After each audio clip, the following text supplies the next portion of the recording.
এক মুঠো শাক আর ডাইনির সেই ভয়ঙ্কর অভিশাপ। বেগুনি জাদুর ঘূর্ণি কি রাপুনজেলের সব স্বপ্ন ধুলোয় মিশিয়ে দেবে, নাকি শুরু হবে এক নতুন মায়াবী অধ্যায়?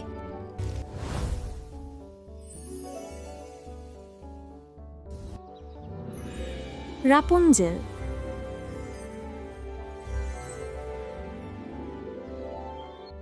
বহু বছর আগের কথা, যখন পৃথিবী ছিল রূপকথার মতো রহস্যময়, তখন কুয়াশায় ঢাকা এক পাহাড়ের নিচে ছোট্ট একটি গ্রাম ছিল। সেই গ্রামের একদম শেষ প্রান্তে, যেখানে বনের শুরু, সেখানে এক দম্পতি বাস করত। তারা একে অপরকে খুব ভালোবাসত, কিন্তু তাদের মনে বড় একটা দুঃখ ছিল। বিয়ের অনেক বছর পার হয়ে গেলেও তাদের কোনো সন্তান হয়নি। স্বামী বনের কাঠ কাটত, আর স্ত্রী জানালার পাশে বসে সারা দিন শুধু ভাবত কবে তাদের ঘর আলো করে কোনো শিশু আসবে।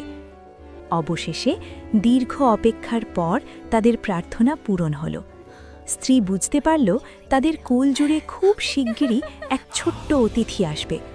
এই খুশিতে দম্পতি যেন নতুন জীবন ফিরে পেল। কিন্তু সেই আনন্দের আড়ালে যে এক জাদুকরী বিপদ নিঃশব্দে ঘনিয়ে আসছিল, তা তারা কল্পনাও করতে পারেনি। তাদের বাড়ির ঠিক পাশেই ছিল এক বিশাল বাগান। সেই বাগানের চারপাশে ছিল অনেক উঁচু দেয়াল, আর তার গায়ে সবসময় ঠান্ডা কুয়াশা লেগে থাকত। দেয়ালের ওপর ছিল ধারালো বিষাক্ত কাঁটা। গ্রামের মানুষ জানত এই বাগানটি মায়াবিনী গোথেল নামের এক ক্ষমতাশালী ডাইনির। সেই বাগানে এমন সব জাদুকরী ফল আর সবজি জন্মাত, যার গন্ধে যে কেউ পাগল হয়ে যেত। কিন্তু প্রাণের ভয়ে কেউ কোনোদিন সেই বাগানে ঢোকার সাহস করত না। একদিন সেই স্ত্রী জানালার পাশে বসে বাগানের দিকে তাকিয়েছিল। হঠাৎ তার নজর পড়ল এক সারিবদ্ধ অদ্ভুত গাছের উপর। সেগুলো ছিল রাপুনজেল বা এক বিশেষ ধরনের শাক। শাকগুলো নীলচে সবুজ রঙের ছিল, আর সেগুলো রত্নের মতো জ্বলজ্বল করছিল। ওগুলো দেখার পর স্ত্রীর মনে তা খাওয়ার তীব্র ইচ্ছা জাগল। সে তার স্বামীকে বলল, যদি আমি ওই বাগানের রাপুনজেল শাক খেতে না পারি, তবে আমি আর বাঁচব না। দয়া করে আমার আর আমাদের সন্তানের জন্য কিছু একটা করো। স্বামী তার স্ত্রীকে খুব ভালোবাসত, তাই প্রাণের ঝুঁকি নিয়ে এক অন্ধকার রাতে সে উঁচু দেয়াল টপকে ডাইনির বাগানে ঢুকল।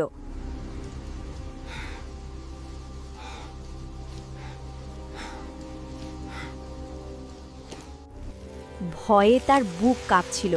সে দ্রুত এক মুঠো শাক ছেড়ে নিয়ে পালিয়ে এলো।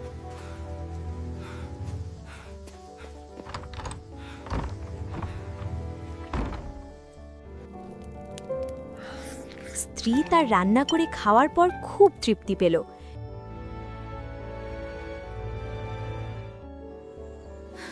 কিন্তু পরের দিন তার ইচ্ছা যেন আরও বেড়ে গেল। সে আবারও কান্নাকাটি শুরু করল। নিরুপায় স্বামী আবারও সেই রাতে দেয়াল টপকে বাগানে নামল। কিন্তু এবার স্বামী যখন শাক ছিঁড়তে গেল, ঠিক তখনই এক বিকট অট্টহাসিতে সারা বাগান কেঁপে উঠল। মাটির নিচ থেকে ধোঁয়ার মতো উদয় হল ডাইনি গথেল। তার চোখ ছিল আগুনের মতো লাল, আর নখগুলো ছিল বিষধর সাপের মতো বাঁকানো। সে চিৎকার করে বলল, কত বড় সাহস তোর! আমার জাদুকরি বাগানে চোর হয়ে ঢুকেছিস। আজ তোকে আমি এমন শাস্তি দেব যা কেউ কোনোদিন দেখেনি। স্বামী ভয়ে ডাইনির পায়ে লুটিয়ে পড়ল। সে তার স্ত্রীর অবস্থা এবং অনাগত সন্তানের কথা সব খুলে বলল। ডাইনি এক মুহূর্ত ভাবল, তারপরে ক্রূর হাসিতে বলল, ঠিক আছে, তোকে আমি ক্ষমা করলাম। তুই যত খুশি শাক নিয়ে যা, কিন্তু আমার এক শর্ত আছে। তোর ঘরে যে সন্তান জন্মাবে তাকে আমার হাতে তুলে দিতে হবে। আর তুই কোনো দিন তার খোঁজ করতে পারবি না। বল, রাজি? বাঁচার আর কোনো উপায় না দেখে স্বামী সেই নিষ্ঠুর শর্তে রাজি হয়ে গেল। কয়েক মাস পর যখন চাঁদের মতো সুন্দর এক কন্যা সন্তানের জন্ম হল, ডাইনি ঠিক ঝড়ের বেগে তাদের কুটিরে হাজির হল।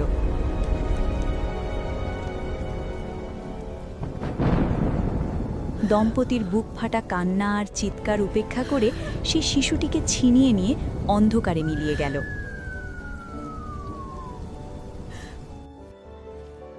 ডাইনি সেই শিশুর নাম রাখল রাপুনজেল। রাপুনজেল বড় হতে লাগল ডাইনির মায়াজাল আর জাদুমন্ত্রে। সেই ছিল পৃথিবীর সবচেয়ে সুন্দরী মেয়ে। তার ত্বক ছিল রেশমের মতো ধবধবে সাদা, আর তার চুল ছিল উজ্জ্বল খাঁটি সোনার মতো। রাপুনজেলের বয়স যখন 12 হল, ডাইনি তাকে মানুষের জগৎ থেকে দূরে রাখার জন্য বনের গভীরে এক পাথুরে মিনারে বন্দি করল। সেই মিনারে কোনো সিঁড়ি ছিল না, ছিল না কোনো দরজা, শুধু একদম উঁচুতে ছিল একটি মাত্র ছোট জানালা। ডাইনি যখনই রাপুনজেলের সাথে দেখা করতে আসত, সেই মিনারের নিচে দাঁড়িয়ে এক বিশেষ সুরে ডাকত, রাপুনজেল, রাপুনজেল, তোমার সোনালি চুল মেলে দাও, তোমার চুলে চড়ে আমায় উপরে নিয়ে নাও। রাপুনজেলের চুল ছিল প্রায় 70 ফুট লম্বা। সে তার চুল জানালার হুকের সাথে পেঁচিয়ে নিচে ফেলে দিত, আর ডাইনি সেই চুলে মোয়ের মতো চড়ে উপরে উঠে আসত। এভাবেই বছর পার হতে লাগল। রাপুনজেলের একমাত্র সঙ্গী ছিল জানালার পাশে বসা কিছু পাখি। সে সারা দিন মিনারের জানালার পাশে বসে মিষ্টি স্বরে গান গাইত। মুক্ত আকাশ, নীলিমা আমার প্রাণ, সুদূর বনের পাখির সুর। সেই গান বনের গাছের পাতাকেও যেন স্থির করে দিত। একদিন সেই রাজ্যের রাজপুত্র বনের মধ্যে শিকার করতে করতে পথ হারিয়ে ফেললেন। হঠাৎ তার কানে এলো এক অপূর্ব মায়াবী গান। রাজপুত্র মন্ত্রমুগ্ধের মতো সেই সুর অনুসরণ করে মিনারের সামনে এসে পৌঁছালেন। তিনি চারপাশ ঘুরে দেখলেন, কিন্তু ভেতরে ঢোকার কোনো পথ পেলেন না। তবে সেই গান তাকে বারবার টেনে আনত। প্রতিদিন তিনি লুকিয়ে সেই গান শুনতে আসতেন।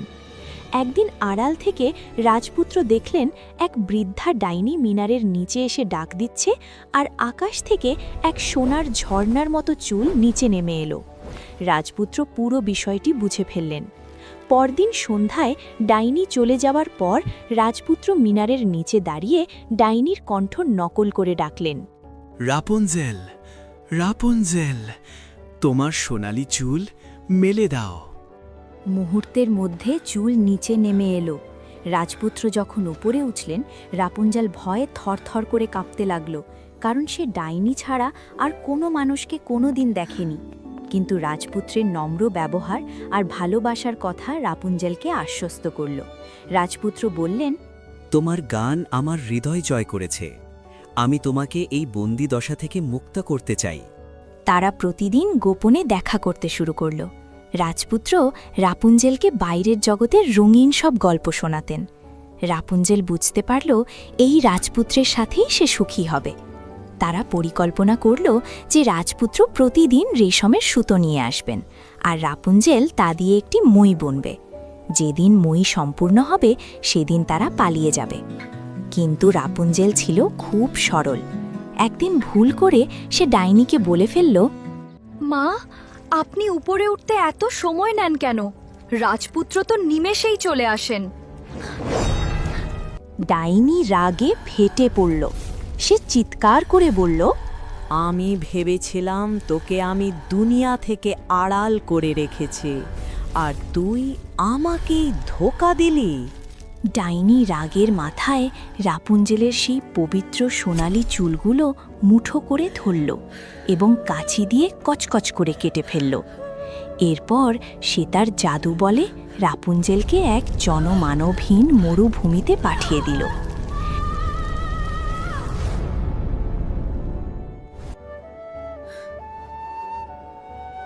সেদিন রাতে রাজপুত্র যখন নিচে ডাকলেন, ডাইনি সেই কাটা চুল জানালার সাথে আটকে নিচে ঝুলিয়ে দিল। রাজপুত্র উপরে উঠে রাপুনজেলের বদলে ডাইনিকে দেখে আটকে উঠলেন। ডাইনি বিকট অট্ট হাসিতে ফেটে পড়ল এবং বিদ্রূপ করে বলল, তোর সোনালী পাখি আজ খাঁচা ছেড়ে উড়ে গেছে। আজ থেকে তুই চিরকালের জন্য অন্ধকারে ডুবে থাকবি। এরপর এক প্রচণ্ড ধাক্কায় সে রাজপুত্রকে মিনার থেকে নিচে ফেলে দিল। রাজপুত্র প্রাণে বেঁচে গেলেও নিচে থাকা বিষাক্ত কাটাঝোপে পড়ে তার 2 চোখ চিরতরে অন্ধ হয়ে গেল। অন্ধ রাজপুত্র দীর্ঘ কয়েক বছর বনের পর বন ঘুরে বেড়ালেন। তার রাজকীয় পোশাক ছিঁড়ে গিয়েছিল, পায়ে ছিল অনেক ক্ষত। তিনি শুধু বুনো ফল খেয়ে বেঁচে থাকতেন আর সারা দিন রাপুনজেলের নাম ধরে কাঁদতেন। তার এই অসহায়ত্বের করুণ দৃশ্য বনের বাতাসকেও ভারী করে তুলত।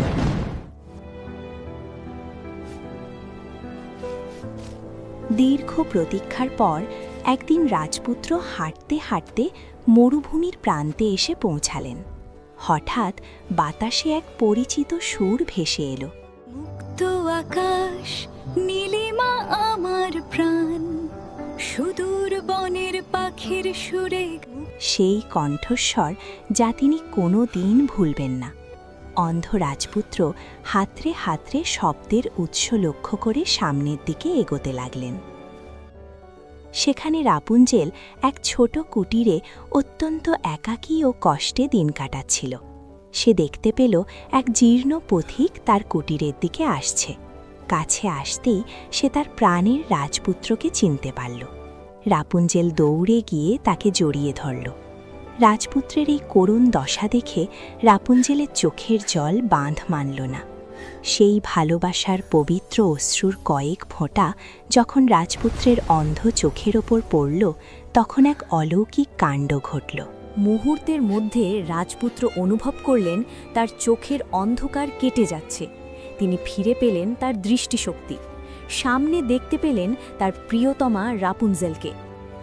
রাজপুত্র রাপুনজেলকে নিয়ে নিজের রাজ্যে ফিরে গেলেন। রাজ্যের মানুষ তাদের প্রিয় রাজপুত্রকে ফিরে পেয়ে উৎসবে মেতে উঠল, আর সেই নিষ্ঠুর ডাইনি বনের অন্ধকারে চিরতরে হারিয়ে গেল।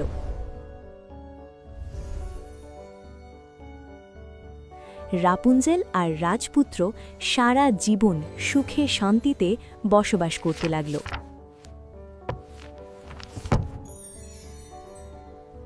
গল্পটি ভালো লাগলে নাজনীন গল্পঘর সাবস্ক্রাইব করে আমাদের পাশে থাকুন।